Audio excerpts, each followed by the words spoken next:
So my name is Kyle Kesterson. I'm the CEO of a startup called Freakin' Genius from Seattle, Washington. And I'm actually here in Aalborg, Denmark, facilitating the Startup Weekend Aalborg.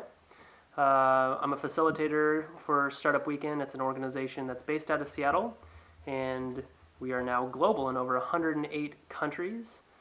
This weekend is actually really special in that we're a part of Global Entrepreneurship Week.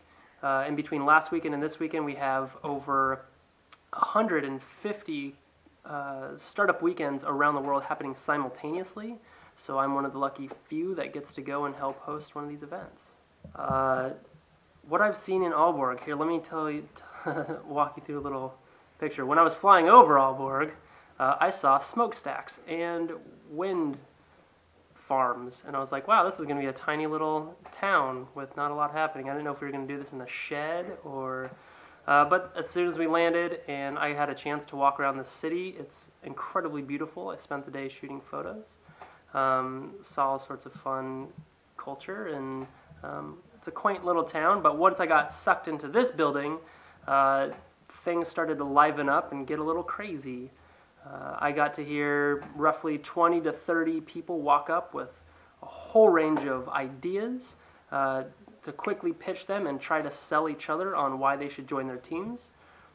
Since then, I've seen teams form together and really dig down into what they're going to build over a weekend and what they think they could do beyond the weekend. Traveling across and doing multiple cities, this is number 15, I believe, for me, so I've seen a handful of pitches come out of it, and it's always interesting to see how similar ideas pop up no matter what culture they come from. You know, the ways that they solve them are always interesting, but some of the things that came out of here that I've heard variations of before. Find My Stuff is one where apparently universally people lose things.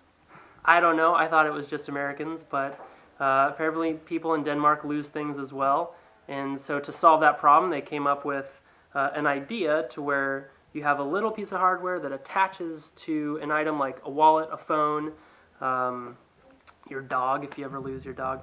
And there's a software component where you can write a little app and it will trigger a beeping noise to help you locate those items. And I think they could put GPS on them. So that's always an interesting one that pops up. We have a few that are focused in around students. I would say half the teams almost are doing something related to helping students in the world, whether it's find jobs or make note-taking easier or even learning easier. There's a company, Team Mathy, that's coming out of here that's doing some really cool stuff around making math suck less. Yeah, I think that by and large it really has to do with the types of attendance that come together. So I know that there are a lot of students here in the room today, so the world that they live in is in and around campuses. So I'm sure they're looking to solve their own problems. Sometimes you'll get people coming in that have identified problems for other people, but it could be more of a challenge to really understand who that user is because they don't quite understand it themselves.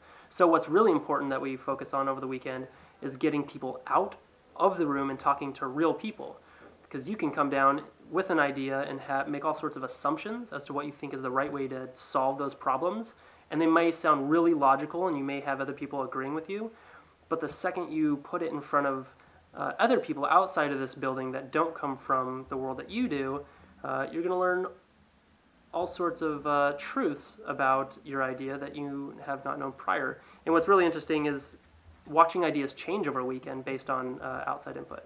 I know that we've had at least two teams here that have completely started from scratch halfway through the program just because they learned some stuff that they hadn't known prior. This is the safest place to throw things against the wall and see if it works. If you have an idea that's been rolling around in your head and you think that all you need to do is make it and it's just going to magically change the world, you know, this is that place where you get to throw it out and find out at the end of the weekend that it was terrible.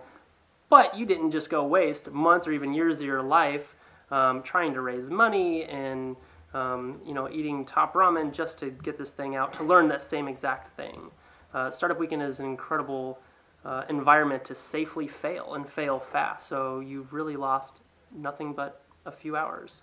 I generally overlook the idea because the ideas are the first things that ever change, even outside of the weekend. I've come into a startup weekend thinking my idea was the greatest, and before long, the idea changes, but it really is not about the idea. It's about how you get to see the people come together and mesh.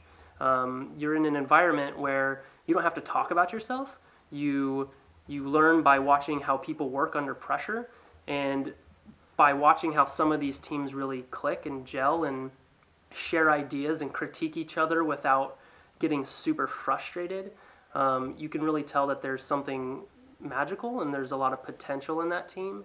So my favorite teams tend to be the ones that went with their gut early on in the forming process, where they're like, there's something about you that I want to get to know and see if we click further. So I'd say my favorite teams are those types. If I'm going to call them out, I'm not going to call them out by name. That's just rude. So if you're ever interested in giving this a shot, I highly recommend it. Go to startupweekend.org to find out what city it's happening in near you. And also huge thanks to Trendsonline.dk. If I speak any other language besides English, I would definitely read it every single day. So you should do it. Cool. Thank you.